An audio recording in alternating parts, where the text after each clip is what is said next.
പോളണ്ടിലെ കുറച്ച് വിശേഷങ്ങൾ കണ്ടാലോ. അപ്പോൾ ഇപ്പോൾ ഈ കാണുന്നതാണ് നമ്മുടെ ഹിറ്റ്ലറുടെ ഡ്രസ്സാണ് കേട്ടോ. അപ്പോൾ ഇതാണ് നമ്മുടെ സെക്കൻഡ് വാർ മ്യൂസിയം. ഇത് പോളണ്ടിലാണുള്ളത്. അപ്പോൾ പോളണ്ടിൽ സെക്കൻഡ് വാർ നടന്നിരുന്ന സമയത്ത് അവർ അവശേഷിച്ച സാധനങ്ങളെല്ലാം ഈ മ്യൂസിയത്തിലാണ് സൂക്ഷിച്ചു വെച്ചിരിക്കുന്നത്. ഈ കാണുന്നതിൽ നമ്മൾ റേഷൻ കാർഡാണ് ഇപ്പോൾ കണ്ടുകൊണ്ടിരിക്കുന്നത്.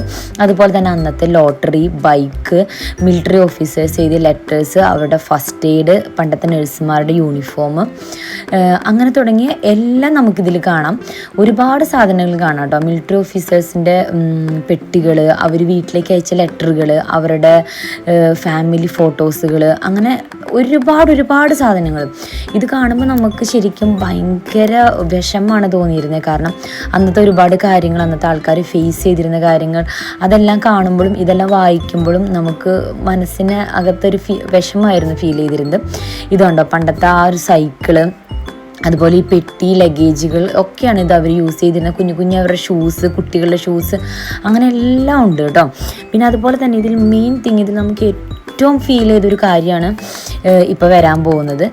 സെക്കൻഡ് വാർ മ്യൂസിയം നടന്നിരുന്ന സമയത്ത് അതിൽ ഒരു സ്ട്രീറ്റിൽ തന്നെ ബോംബ് വന്ന് വീണ സമയത്ത് ആ സ്ട്രീറ്റ് മൊത്തത്തിൽ തകർന്നായിരുന്നു. ആ സ്ട്രീറ്റ് അതേപോലെ തന്നെ സൂക്ഷിച്ചിട്ടുണ്ട് അവർ. ആ സ്ട്രീറ്റാണ് ഈ സ്ട്രീറ്റ്. അപ്പോൾ അത്രയേ ഉള്ളൂ ഇന്നത്തെ video. Take care, bye bye.